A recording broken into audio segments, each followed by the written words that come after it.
2002 elections were held in Iraq, and guess who got 100% of the votes? Saddam Hussein, of course. No big surprise there. But nothing like that could ever happen in our country, right? I think the American people are owed impeachment proceedings in the House of Representatives. Those who criticize the Patriot Act must listen. Year after year within this happy grove, our fellowship ends for a space. A world where you only have choice on the surface, but in reality, you're a complete and total slave on a global plantation. People need to understand this administration lied to the nation about 9/11. Terrorism must be looked at from all points of the globe, not just America. I tried to warn the American people of the dangers that I saw emanating from this administration. The war on terrorism is a thin cover for the war on dissent. They'll swear up and down a bill is going to give you more freedom, and it's actually giving you a lot less. So to all the tyrants today and all the tyrants back in history and the tyrants to come in the future, you will be defeated. You have the spirits of evil working in the leaders and in the politicians and in the generals. Working with them, you have nothing but evil. You need to answer real questions instead of lying. You were both in Skull and Bones, the secret society. It's so secret we can't talk about it. What does that mean for America? The conspiracy theorists are going to go wild. Sure they are. I don't know. I haven't seen the web. Number 322. You both were members of Skull and Bones, a secret society at Yale. What does that tell us? Not much, because it's a secret. Is there a secret handshake? Is there a secret code? I wish there were something secret I could manifest. 322, a secret number? There are all kinds of secrets. If this were a dictatorship, it'd be a heck of a lot easier. Just so long as I'm the dictator, I'm the dictator, I'm the dictator, I'm the dictator, I'm the dictator, I'm the dictator, I'm the dictator, I'm the dictator, I'm the dictator. American dictatorship. What is an American dictatorship? Well, it's the system of power, the system of control, our real form of government in this country. The American dictatorship is the powerful global corporations that own and control the military-industrial complex, giving you false choices so you think that you have a decision to make in the 2004 election. But either way, a blue blood from the East Coast wins.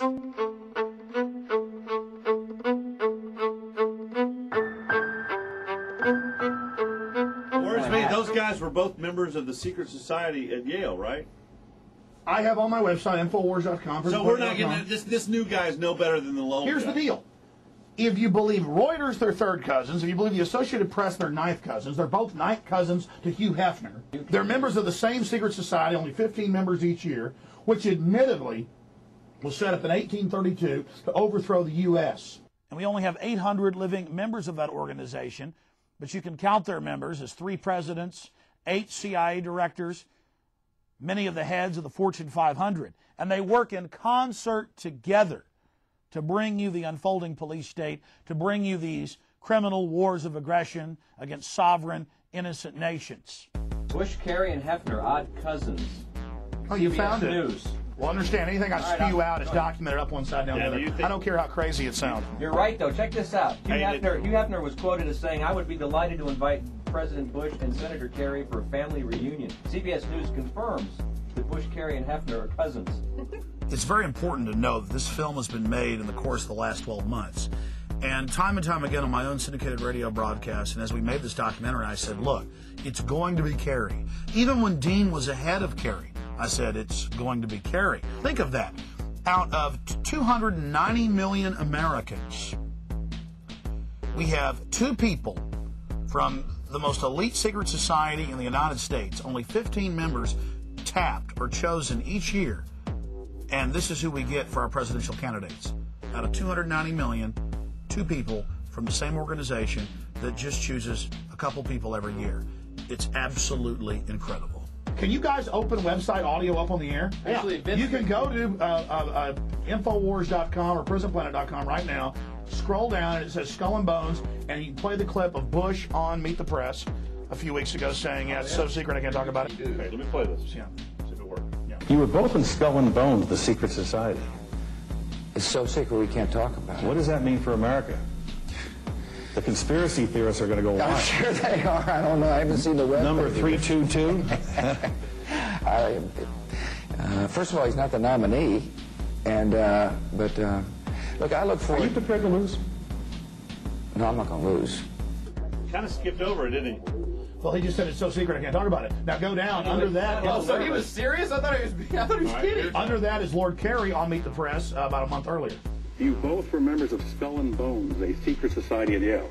What does that tell us? Not much, because it's a secret. Is there a secret handshake? Is there a secret code? I wish there were something secret I could manifest. 322, secret number? There are all kinds of secrets, Tim, but one thing is not a secret. I disagree with this president's direction that he's taking the country. We can do a better job, and I intend to do it. And he laughs, too. Wow. Do you know what's interesting about that clip? They both gave the same answer, short answer, and moved on chuckle. to the next subject with a chuckle. With a little chuckle in between. No, I'm saying it's all staged. That's pretty weird. So we have these cousins who are members of the same secret society who have sworn an oath to each other above all other oaths. And they admit, even in the mainstream media, but laugh and say, oh, it's no big deal, that these so-called leaders engage in bizarre occultic rituals. And it's so weird that the general public has trouble even interfacing with it. There's kind of a cognitive dissonance that we don't want to believe it. We cannot ignore it. It's right out in the open. What about Skull and Bones?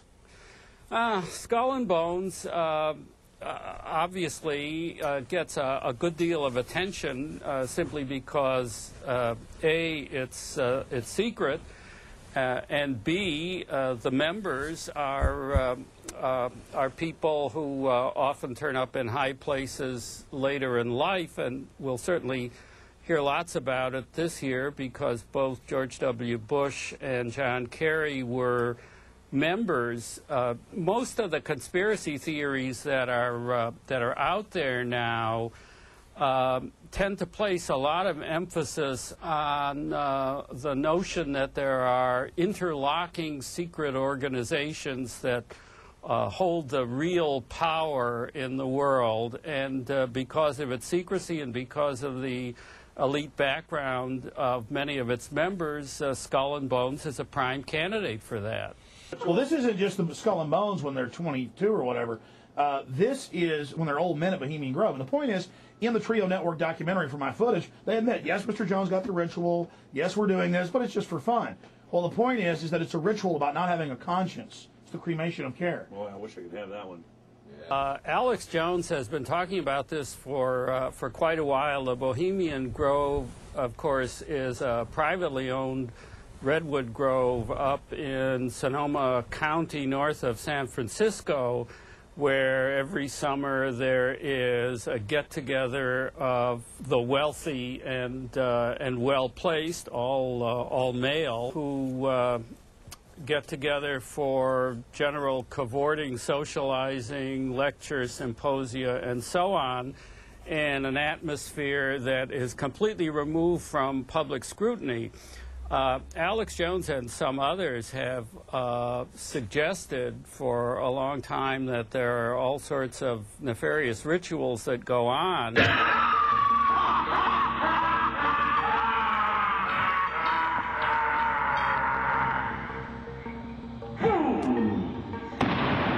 I woke up one morning to learn that I had been attacked for an hour and a half on C-SPAN by Brian Lamb and some professor. And the professor gets up there and says, well, Mr. Jones claims he snuck into this place called Bohemian Grove, and Mr. Jones claims all these wild things. Look, I have the video. They admit I snuck in. It's been in the major newspapers on the West Coast, the San Francisco Chronicle, the newspaper there in Santa Rosa, the Press Democrat. And I snuck in, and here were our so-called Christian conservative leaders worshiping Moloch.